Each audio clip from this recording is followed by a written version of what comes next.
Zacarias, capítulo 1, do verso 1 ao 6.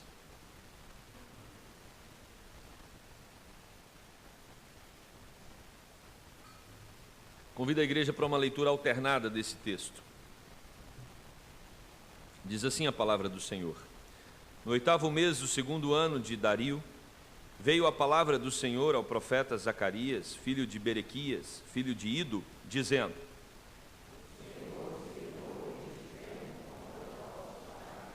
Portanto, dize-lhes: assim diz o Senhor dos exércitos, tornai-vos para mim, diz o Senhor dos exércitos, e eu me tornarei para vós outros, diz o Senhor dos exércitos.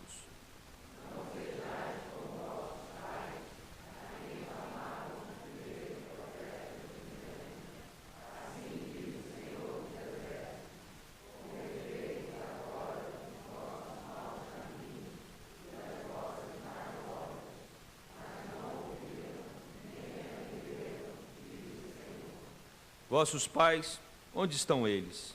E os profetas, acaso vivem para sempre juntos? Contudo, as minhas palavras e os meus estatutos, que eu prescrevi aos profetas, meus servos, não alcançaram a vossos pais?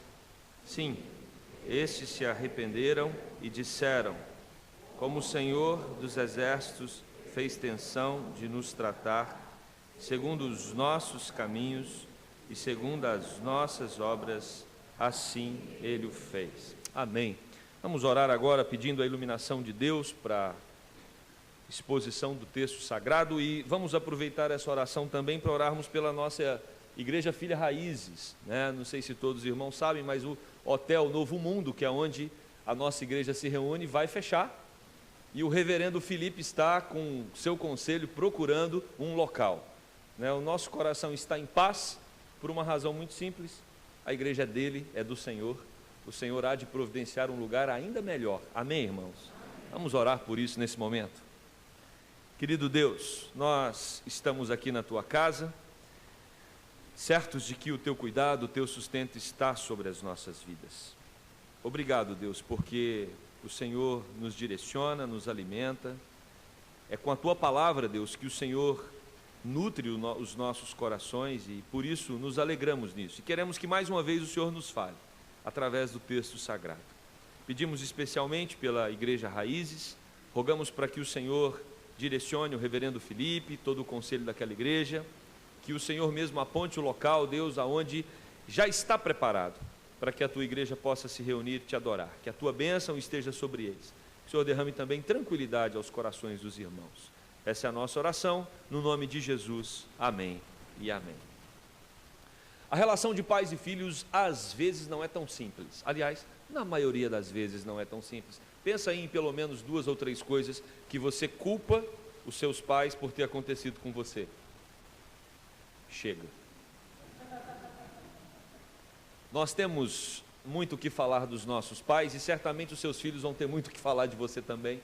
Porque muitos consultórios estão cheios de pessoas falando dos seus traumas, das suas dificuldades, das suas complicações por causa da mãe, né? Por causa do pai. Algumas linhas da psicologia culpam muito a mãe. Tudo é culpa da mãe. A mãe fez, a mãe deixou de fazer. Outras culpam muito o pai, né? Na grande verdade é que é fácil achar culpados num mundo de pecadores. Em algum momento os filhos vão descobrir que o papai e a mamãe também pecam, que eles não são tão perfeitos como nós imaginávamos nos primeiros anos da nossa vida, quando a mamãe dizia: você não pode mentir, e de repente está a mamãe mentindo alguma coisa e você fica completamente perdido, dizendo: como? A minha mãe não mente. Mente, às vezes mente, ela é tão pecadora quanto você, e gradativamente você vai descobrir isso, não só a mamãe, como o papai também. Esse é um processo natural da vida, é um processo natural da vida. Como pais nós não somos perfeitos e como filhos também não, porque como vimos no domingo passado, o mundo está completamente desajustado. Nós somos pessoas desajustadas no mundo individual, nós somos pessoas complicadas. Se alguém nunca te disse isso, talvez hoje seja um dia de revelações nessa igreja. Você é uma pessoa complicada. Eu entendo que quem está ao seu redor é mais complicado do que você, não é assim? mas nós também somos complicados, e talvez quem está ao nosso redor sabe que nós somos mais complicados do que eles. E a grande verdade é que o pecado nos desajustou como indivíduos, o pecado nos desajustou como família, o pecado nos desajustou como sociedade. E quando estudamos Romanos no domingo passado à noite, nós percebemos que o pecado nos desajustou como cosmos, como a criação. Toda a criação está desajustada. Paulo vai falar que a terra está gemendo, esperando a redenção. Nós também, os filhos das primícias, né? Os herdeiros de Deus, também aguardamos, gemendo no nosso íntimo, o retorno de Jesus Cristo. Então a grande verdade é que nós estamos dentro de um contexto completamente desajustado, e o que desajusta a humanidade é o pecado. Só que às vezes a nossa definição de pecado, ela pode ser uma definição problemática, porque às vezes definimos pecado só como aquilo que é errado. Pecado é igual a fazer alguma coisa errada. E a gente ensina aos nossos filhos que se eles fizerem alguma coisa errada, eles estão pecando e vão deixar o coração de Deus triste. Mas aí quando nós vamos para a palavra de Deus, nós percebemos que a definição de pecado é alguma coisa mais ampla do que só fazer algo errado. A Bíblia nos ensina que nós podemos fazer algo certo e mesmo assim estarmos pecando. É possível isso? É possível fazer alguma coisa certa e mesmo assim estar pecando? Por isso nós não podemos balizar a nossa vida aqui simplesmente por fazer a coisa certa e fazer a coisa errada. Jesus Cristo nos aponta vários momentos do seu ministério em que as pessoas estavam fazendo coisas aparentemente certas, mas que na verdade eram coisas que conduziam ao pecado. Por exemplo, as pessoas oravam e a oração delas era... essas orações eram identificadas por Cristo como uma oração pecaminosa. Então alguém pode te ver orando e você acha que porque você está orando, você está passando, transmitindo, comunicando um ar de espiritualidade, mas para Deus você pode estar usando a sua oração para pecar, e de repente essa definição ficou um pouco complicada para você. Eu vou explicar. Às vezes nós fazemos coisas certas com as intenções erradas. Às vezes nós fazemos as coisas achando que nós estamos certos, e na verdade nós estamos com motivações equivocadas. Jesus Cristo, tanto Jesus fala isso, como no Antigo Testamento, o próprio Deus diz: esse povo me honra com os lábios. Honrar a Deus com os lábios é fazer uma coisa certa? É ou não é? É, mas o seu coração está longe de mim. Então não adianta eu fazer a coisa certa com os meus lábios se o meu coração está longe do Senhor. E aí a gente vai entender à luz da palavra que não é uma questão de fazer certo e errado apenas. O fato é que o pecado é tudo aquilo que nos conduz para um caminho oposto ao caminho de Deus. E às vezes aquilo que nos distancia de Deus pode ter a aparência de ser uma coisa boa. Às vezes o que nos distancia de Deus, como diz o Dr. Russell Shedd, eu já disse essa frase algumas vezes aqui porque eu gosto muito dela. Dr. Russell Shedd diz que às vezes o que nos distancia de Deus são as bênçãos que Ele nos dá. Então, nós vamos, à medida que estudamos a Bíblia, à medida que entendemos a mente e o coração de Deus, revelado aqui na palavra, nós identificamos que muitas coisas que são legítimas, que têm aparência de serem aprovadas por Deus, podem ser grandes equívocos na nossa espiritualidade. O tratamento de Deus com a gente é um tratamento mais profundo. E esse texto é um texto que nos ajuda a entender exatamente isso. Pecado não é simplesmente fazer a coisa errada. Pecado é você tomar o caminho errado. E você pode tomar o caminho errado achando que está fazendo a coisa certa. Por isso que Jesus Cristo fala que o homem não adultera apenas quando tem uma relação com uma mulher extraconjugal. O adultério ele também acontece na mente. Jesus vem para dizer que os pecados eles nascem no coração. É muito mais do que simplesmente fazer, entre aspas, o certo e o errado. Tudo acontece na nossa alma, tudo acontece numa relação interior do nosso espírito com Deus. O Espírito de Deus perscruta o nosso coração, e aí a Bíblia vai dizer que o nosso coração, além de tudo, é enganoso. Ou seja, nós podemos estar convencidos de que está tudo certo na nossa vida, e de repente, quando o Espírito Santo de Deus joga luz, identifica que nós estamos com uma consciência de que está tudo bem, mas na verdade estamos nos distanciando de Deus. E como resolver isso? Só existe uma forma de nós resolvermos isso. Nós vamos ter uma vida de santidade quando nós abandonamos os nossos pecados, ao entender que pecado não é só fazer a coisa errada, mas é também fazer aquilo que para nós tem aparência de coisa certa, mas que na verdade nos distancia da centralidade de Deus na nossa vida. Vamos lá, de maneira muito simples agora a definição. Tudo aquilo que me tira de Jesus como foco é pecado.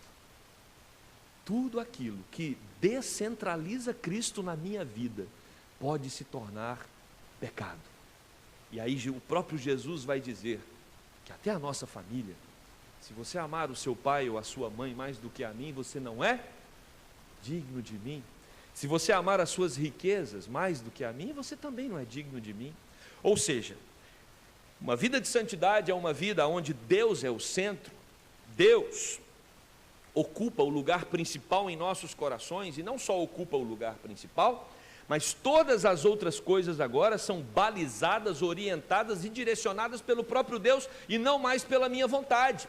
Porque se tem um inimigo, se tem um ídolo que nós temos no nosso coração no século 21, é a nossa própria vontade, é o nosso próprio pensamento, é aquilo que eu acho.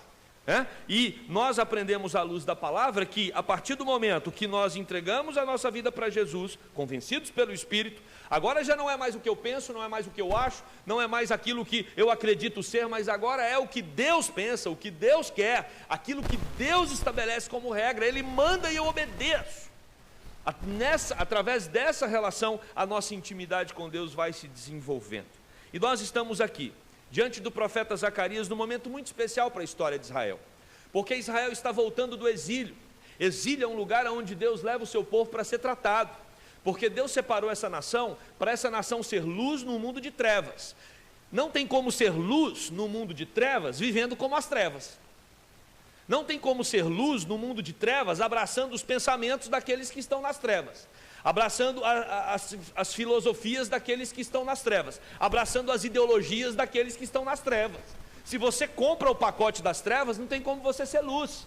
E Deus então chama Israel para ser uma nação diferente. Se você está aqui, se você é um seguidor de Jesus, não tem como você querer adequar a sua vida aos moldes do século 21 e da sociedade, porque você foi comprado pelo sangue de Jesus para não ser igual, você foi comprado para ser diferente, e ser diferente tem um custo.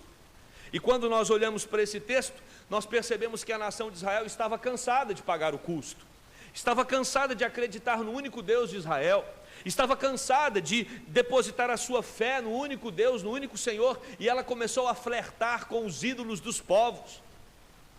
A nação de Israel começou a acreditar que outras fontes de divindades poderiam dar mais prazer do que o Deus verdadeiro. E aí o coração do povo começou a se inclinar para as idolatrias daquele tempo. Nós temos as idolatrias do nosso tempo. Nós temos aquilo que é colocado para nós hoje no século 21 e que tenta atrair a nossa atenção e nos tirar do foco que é Jesus Cristo. Da mesma forma nós temos as tentações que aqueles irmãos de Israel, 500 anos antes de Cristo, também passaram a atravessar. E Deus então leva o povo para o cativeiro. O povo ali é disciplinado, porque se tem uma coisa que o pecado faz é tirar a nossa humildade. O pecador, ele é orgulhoso, e uma característica do orgulhoso é não admitir o seu pecado, é não admitir a sua transgressão, é não admitir que está no caminho equivocado. Às vezes nós criamos mecanismos para explicar a situação, em vez de admitirmos que nós estamos distanciando de Deus. E aí o povo de Israel estava exatamente nessa situação, ele estava orgulhoso. E Deus então, para quebrar o orgulho de Israel, Deus, para tratar Israel, ele precisa levar aquele povo para o cativeiro. É no cativeiro que o povo de Israel é quebrantado. E às vezes, meu querido irmão, minha querida irmã, você está aqui nessa manhã, atravessando por algum problema, alguma dificuldade. Esses problemas e essas dificuldades, elas podem ter várias origens, mas uma forma de sofrimento e de problema que muitas vezes sobrevém no povo de Deus é em decorrência da desobediência e do pecado. Para quê? Para que Deus às vezes pesa a mão sobre nós? Para que nós possamos quebrar o nosso orgulho, a nossa humildade, o nosso orgulho e a nossa autossuficiência e caminharmos em direção à humildade. Nós somos seres frágeis, nós somos seres colocados nesse mundo e nós não temos garantia nenhuma de que estaremos vivos amanhã. 10 crianças, aliás, várias crianças foram para a escola, de repente 8 delas não voltaram para suas casas. Quem imagina que o seu filho ao ir para a escola não vai retornar? Quem imagina isso? Nós vivemos num mundo cruel, nós vivemos num mundo mau, e nós temos que diminuir essa nossa autossuficiência. Nós não temos tanto controle assim de absolutamente nada. Às vezes você está colocando a sua confiança em coisas frágeis. Israel, quando fez isso, Deus levou para o cativeiro e tratou, e esse povo se arrependeu ali. Por isso Deus está trazendo de volta o povo para a nação. E aí, ao trazer esse povo de volta, ao reconstruir o templo, Deus agora começa a restabelecer um novo momento na sua relação com o seu povo. Esse livro de Zacarias, ele pode ser dividido em 3 partes. A primeira parte fala sobre as visões do jovem profeta. Zacarias era um jovem profeta, ele está sucedendo Ageu. Ageu já está idoso, né? E Zacarias vai continuar as profecias ali na nação de Israel. Depois dessas visões do profeta jovem, nós temos um interlúdio histórico. E por último, as profecias escatológicas de gênero apocalíptico, ou seja, muito do conteúdo aqui do profeta Zacarias você vai encontrar lá no livro de Apocalipse. Apocalipse vai nos revelar várias das visões aqui do profeta. Isso mostra o quanto a Bíblia interage, o quanto a Bíblia ela conversa com ela mesma, né? Você vai lá, Apocalipse, várias das visões ali já foram profetizadas por Zacarias. E Zacarias também vai falar a respeito da vinda de Jesus. Por exemplo, a entrada de Jesus Cristo montado num jumento é profetizado por Zacarias no capítulo 9, versículo 9. E quando nós olhamos para esse texto lido, a gente percebe que o sofrimento que passamos, muitas vezes, não todos, mas muitas vezes, os sofrimentos que nos atormentam decorrem da ira divina por causa do nosso pecado e da nossa desobediência. Versículo 1 vai dizer que num determinado momento, quando Dario estava já no 2º ano do seu reinado, a palavra do Senhor veio, porque a palavra do Senhor sempre vem aos seus filhos. Deus é um pai que conversa com seus filhos, Deus é um pai que dialoga com os seus filhos, Ele está interessado na sua vida, Deus se importa com o seu coração, e por isso a palavra dele vem até nós. Esse momento aqui é um momento muito especial, onde a nação agora vai recomeçar uma relação com o seu Deus. Existe toda uma expectativa do povo de voltar a adorar no templo, e aí a palavra do Senhor vem através do profeta Zacarias, que era filho de Baraquias e neto do sacerdote Ido. A Bíblia não fala mais de Baraquias só aqui, não diz em outro lugar que o pai de Zacarias, Baraquias, era sumo sacerdote ou sacerdote. Provavelmente, segundo os comentaristas, Baraquias, o pai de Zacarias, faleceu cedo, por isso o texto remete ao avô Ido, que também era sacerdote em Israel. E o texto vai nos mostrar, meus irmãos, que muitas vezes nós sofremos porque Deus se ira, e aí a gente precisa repensar a respeito de quem Deus é, porque o século 21, a nossa geração tem falado muito sobre a não existência de Deus. Se você observar muitas pesquisas que estão sendo feitas nos dias atuais, elas vão mostrar que o ateísmo tem crescido no mundo inteiro, inclusive no Brasil. Quando você pesquisa a respeito de jovens, a maioria dos jovens já não crê em Deus, boa parte deles, né, já não crê em Deus, a maioria deles não frequentam nenhuma religião. Isso mostra claramente o abandono de uma sociedade na relação com o seu Deus, e às vezes nós somos atingidos por esse pensamento de que Deus não existe, ou por um outro pensamento chamado deísmo, né, que vai falar que não, Deus pode até existir, mas Ele está numa outra dimensão, Ele não se relaciona comigo, o que eu pratico não interfere nele, não há nada em mim, ou não há nenhuma prática que eu possa executar que vai afetar Deus. Algumas pessoas que imaginam um Deus longe, um Deus distante. Ou talvez nós temos a ideia de um Deus que não fica bravo, não fica nervoso, um Deus tranquilo, um Deus que está sempre com aquele olhar de misericórdia, de bondade, sempre pronto para acolher você e virar para você e falar assim: danadinho, pecou de novo, não é? Ou como o próprio Dr. Russell Shedd diz, um leão já sem dente, que já não ruge mais e não assusta ninguém mais. Esse não é o Deus da Bíblia.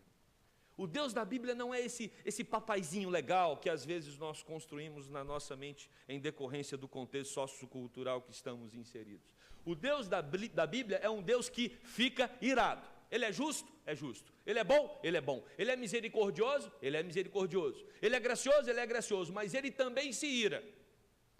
E principalmente para aqueles que são seus filhos. Nós estamos aqui numa relação de Deus com o seu povo. Nós não estamos falando aqui de uma relação de Deus com os incrédulos. É de Deus com aqueles que Ele separou para pertencer à sua nação. O versículo 2 vai dizer que o Senhor se irou em extremo. Quando nós analisamos a expressão, o Senhor se irou em extremo, no hebraico já vimos isso, não há superlativos, né? Então, a palavra extremo aqui, ela é irou de novo. Então, a ideia é, o Senhor se irou quando ele já está virado. Imagina isso, estava muito bravo. Deus estava muito bravo. Porque Deus fica bravo. E sabe por que Deus fica bravo? Porque Deus ama. Deus ama. Um Deus que não ama, aí não fica bravo, porque aí ele se torna indiferente. Nós atingimos Deus. Nós podemos afetar a Deus com o nosso comportamento, com as nossas práticas e com a nossa vida. Então, meu querido irmão, você precisa construir na sua mente uma imagem. Se você tem vivido uma vida de pecado, e quando eu digo pecado, eu não só estou dizendo de fazer coisa errada, mas também se você tem feito um monte de coisa legal, coisa certa, mas isso tem te distanciado de Deus, imagina Deus te chamando numa sala. Primeiro que ele não vai mandar zap, ele vai ligar. Pelo tom da voz você já vai entender que a conversa não vai ser legal. Faça um favor aqui na minha sala. E aí você entra na sala, e Deus está com o semblante fechado. Deus fala, senta.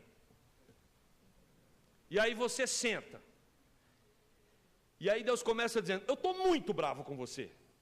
O que você faz? Derrete. Né? Derretendo eu já estou aqui, né, gente?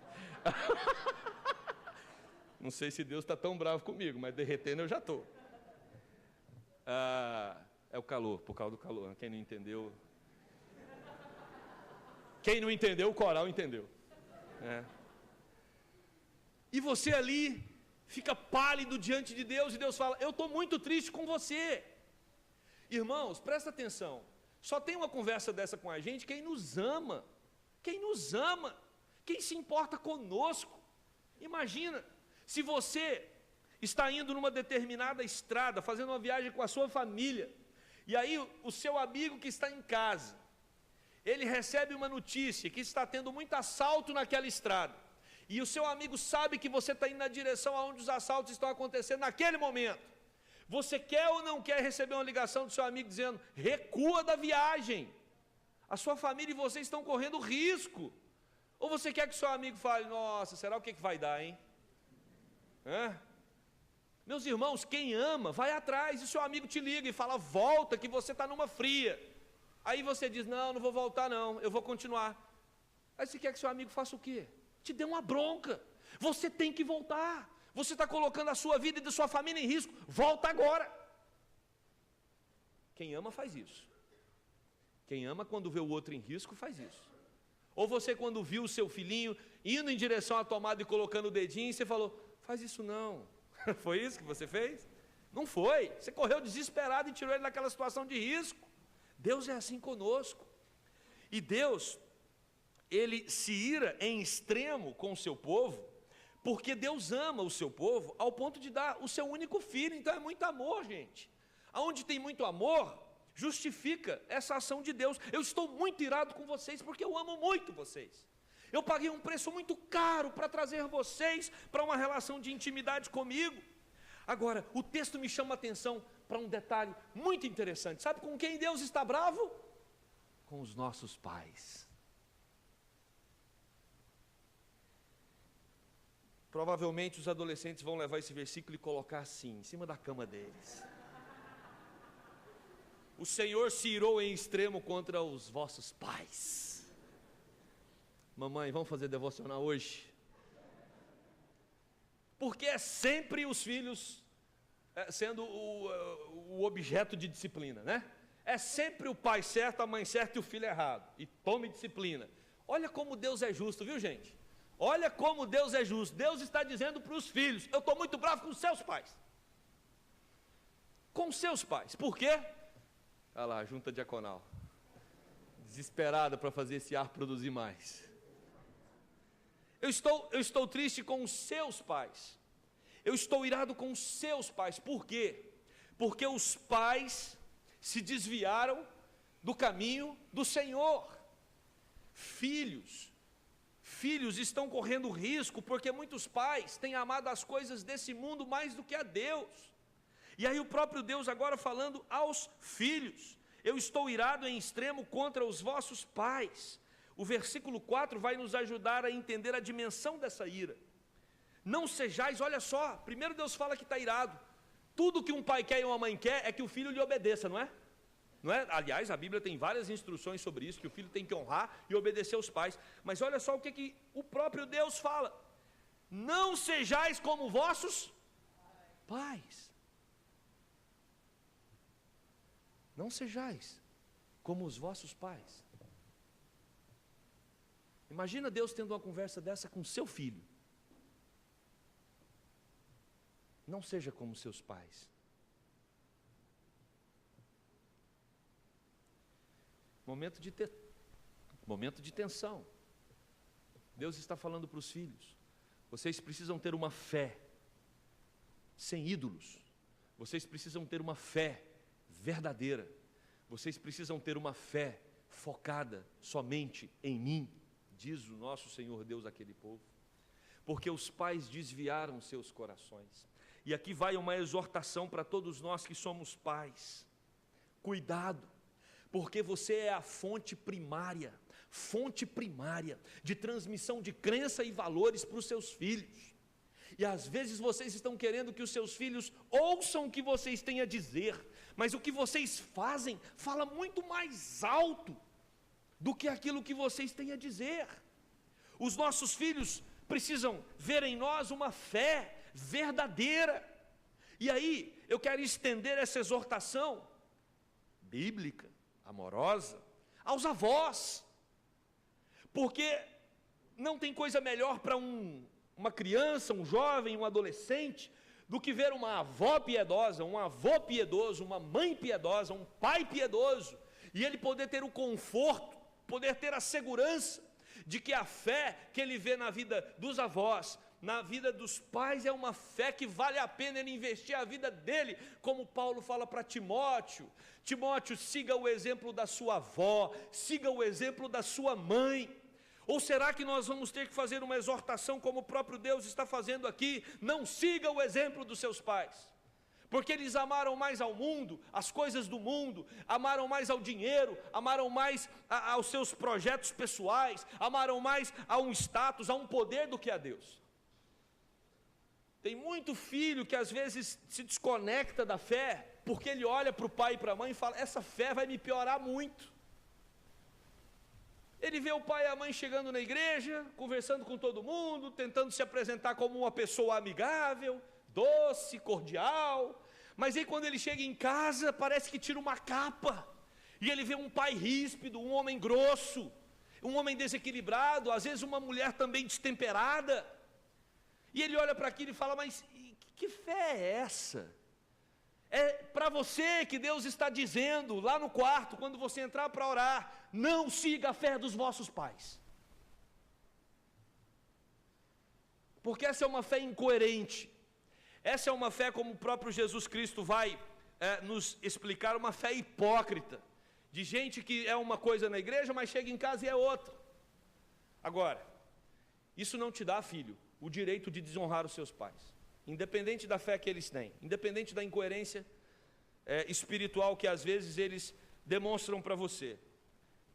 O seu relacionamento precisa ser com Deus, e é isso que Deus está fazendo aqui no texto. Deus está chamando aquela geração para um relacionamento direto com Ele. Está usando um profeta jovem para falar para uma nova geração a respeito de um novo momento na história de Israel. É tudo novo aqui. E nós vivemos um momento também na história do nosso país, que nós precisamos de gente que vive uma fé coerente, porque crente picareta não falta nesse país. Não falta gente carregando o nome de evangélico e de crente, fazendo lambança pública e nacional. para que todos possam ver.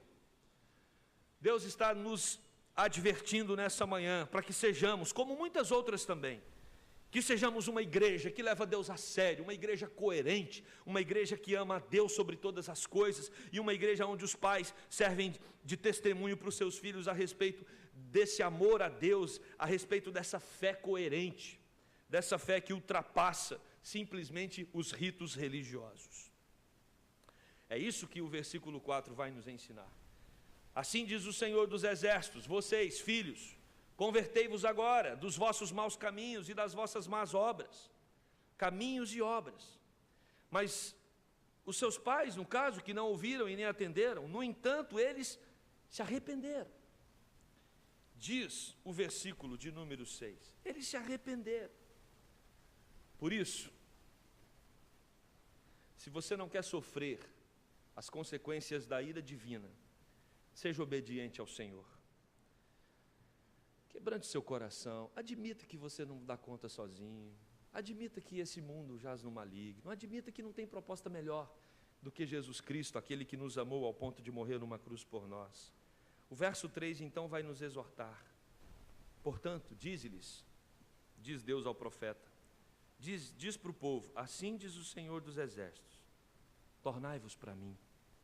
De novo, diz o Senhor dos Exércitos, e eu me tornarei para vós outros. Diz o Senhor dos Exércitos, num único versículo, por 3 vezes. Por 3 vezes. Diz o Senhor dos Exércitos. Qual que é a ideia desse versículo? Eu e você precisamos olhar para quem está falando. Quem está falando não é um igual a nós. Quem está falando é o Deus das batalhas.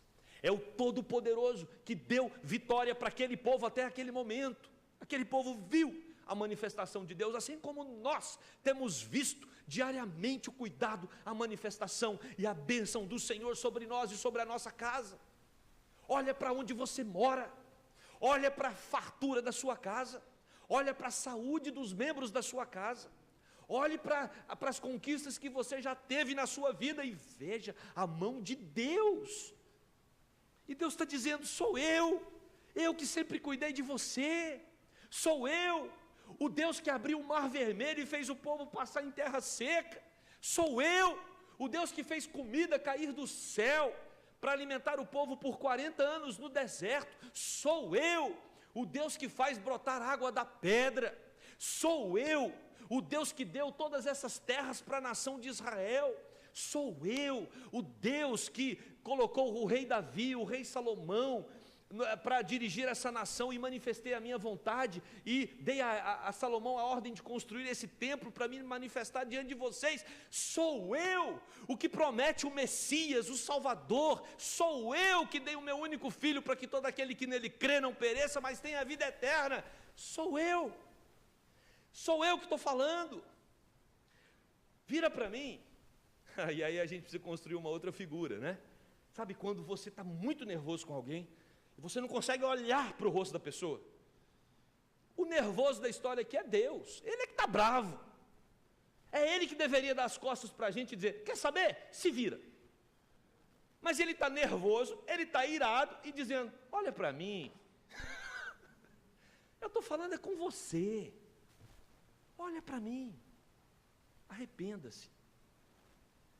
Arrependa-se, converta o seu coração, volta para a vida que eu tenho para te dar. E aí, quando nós olhamos para o ministério de Jesus, nós percebemos claramente qual é a vida que Deus tem para nos dar. A vida que Deus tem para nos dar é uma vida marcada pela paz. Deixo-vos a minha paz vos dou. A vida que Deus tem para nós é uma vida marcada pela alegria. Jesus veio para derramar alegria nos nossos corações. A vida que Deus tem para nos dar é uma vida marcada pelo amor. O amor que foi revelado por Deus através do seu Filho a nós, e é esse mesmo amor que deve agora orientar as nossas relações. Deus tem vida, e vida em abundância para nós, e Deus está dizendo: olha para mim, abandona o seu pecado, abandona esse pacote de coisas que o mundo tem tentado imprimir na sua cabeça. Olha para a minha palavra, olha para a minha lei, olha para a minha revelação de amor para com vocês e acreditem, eu quero cuidar de vocês e sustentar a vida, a família, a saúde, eu quero orientar todas as áreas da vida de vocês. Eu sou o Deus que ama vocês. Não se voltem para os ídolos falsos, não coloquem o seu coração nas baboseiras dessa terra. E aí, num determinado momento, o profeta faz uma série de perguntas, dizendo: aonde estão seus pais? Aonde estão os profetas? Ou seja, nós estamos passando, precisamos investir naquilo que é eterno, naquilo que faz parte da dimensão celestial, e nós investimos nisso quando nós amamos a Deus e a sua palavra. Estávamos ali agora, os jovens e adolescentes, com um membro da igreja ucraniana, Sergei. Ele veio falar sobre a dificuldade de ser crente no país dele, na Ucrânia.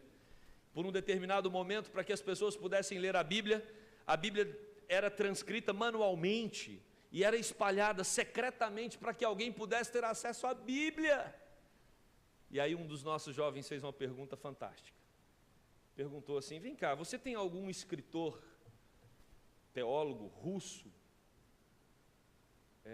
evangélico para nos indicar? Nos chamou a atenção o olhar de perplexidade do ucraniano. Ele olhou. Aí ele perguntou para o Duzi novamente, que estava traduzindo: o quê? Não, um escritor russo, alguém ali da região, para indicar ele. A gente só quer a Bíblia, a gente não quer escritor. Nós temos a Bíblia, nós temos a fonte, a gente só quer ela, a gente não quer mais nada, porque por séculos eles não tinham a Bíblia, eles só querem a Bíblia, e nós temos a Bíblia. E às vezes estamos procurando frasezinhas no Facebook de algum pastor qualquer para ver se enche a nossa vida durante a semana com uma frasezinha de Facebook. E às vezes a gente escreve algumas, né, reverendo, para poder... É um cafezinho, gente, uma frasezinha de Facebook é um cafezinho que você toma em qualquer lugar aí. Precisa de comida com substância. É Bíblia, pode ler outros livros, não tem problema, mas a Bíblia é a fonte primária, é Deus dizendo para você: torna para mim, pega esse livro aí e lê a Bíblia, aprenda a respeito do meu amor, aprenda a respeito do quanto o meu vínculo com você é profundo, porque o meu vínculo com você envolve sangue, o meu vínculo com você envolve a vida do meu Filho Jesus Cristo. Aquele homem, Deus homem ensanguentado na cruz, foi a maneira que eu encontrei para dizer o quanto eu te amo. Volta para mim, arrependa-se dos seus pecados. Fica defendendo aí pensamentos, posicionamentos, ideologias, que tudo é um lixo, enquanto nós temos o livro sagrado, o amor de Deus sendo revelado aqui. Nós estamos nos curvando diante de coisas que estão tão distantes do poder do amor de Deus para conosco. Gente, vamos voltar para Deus, vamos voltar para a palavra, vamos amar a Jesus sobre todas as coisas, e todas as coisas de acordo com a vontade de Jesus. Isso é uma vida de santidade, isso é uma vida que o profeta Zacarias nos convida a viver. E eu quero concluir. Esse livro é escrito num momento de recomeço de um povo que havia desprezado a Deus, mas que se arrependeu e voltou a ter alegria e esperança no Senhor. Se você é alguém que tem vivido distante de Deus, talvez hoje seja o momento para você se arrepender. E se arrepender não é só para aqueles que estão fazendo alguma coisa errada, não. De repente você está fazendo a coisa certa com a intenção errada. De repente você tem vivido uma espiritualidade que Jesus condenou durante o ministério todo dele. É preciso piedade, é preciso quebrantamento, é preciso humilhação, é preciso busca intensa por Deus. Talvez você também esteja se importando mais com as coisas desse mundo. Seu coração está mais inflamado com as discussões da época do que com a palavra de Deus e com o poder do Evangelho. Zacarias expõe acerca da única rota de vida e salvação. Não há outro caminho, não existe outra proposta superior na terra, só Jesus Cristo. E a palavra de Deus para você hoje é: volta para Ele, Volta para Ele, porque Ele tem vida, Ele tem paz, Ele tem esperança e Ele tem alegria para derramar no coração do seu povo, e Ele é a única fonte, e todas as outras fontes só são válidas quando são autorizadas pelo próprio Deus como fonte de prazer e alegria para o nosso coração. Que possamos, como igreja, buscá-lo com toda a intensidade da nossa alma. Amém? Deus nos abençoe. Vamos orar. Pai querido, o Senhor mesmo conhece os nossos corações. Talvez os deuses, os ídolos do nosso século sejam mais sutis, sorrateiros, perspicazes. E eles entram na nossa vida, no nosso coração, através de pensamentos que têm aparência de pensamentos bons. Mas como a Tua palavra mesmo nos mostra, o nosso inimigo, o diabo, ele é um enganador. E o projeto dele é fazer com que as coisas do mundo se tornem o mais parecidas com as coisas de Deus. Que o Teu Santo Espírito nos dê discernimento. Que o Senhor nos ajude a identificar quais são os conteúdos que têm encontrado lugar na nossa alma e que têm sido instrumentos de nos distanciar do Senhor. E que possamos arrancá-los, Deus, porque são ídolos que atrapalham a nossa relação contigo. Oh Deus, tenha misericórdia de nós. Não queremos sentir a Tua ira. Não queremos, Deus, ser levados para o exílio. Não queremos ser disciplinados com alguma coisa que é usada pelo Senhor mesmo para nos chamar a atenção, para nos fazer voltar para Ti. Que sejamos filhos obedientes. Que o Senhor, com Teu Santo Espírito, nos ajude numa autorreflexão, para entendermos quais são os caminhos que o nosso coração tem trilhado e que tem nos levado para mais longe de Ti.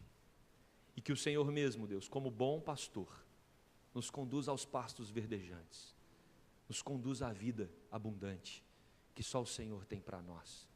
Que sejamos como ovelhas submissas à voz do pastor.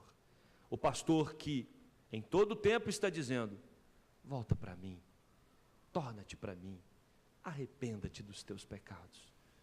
Que sejamos homens e mulheres contritos e arrependidos, para que amanhã não sejamos exortados como pais que não cumpriram o papel de treinar, educar e disciplinar os seus filhos numa vida de temor, como exemplo de temor ao Senhor. Tem misericórdia de nós, Pai. Oramos em nome de Jesus. Amém.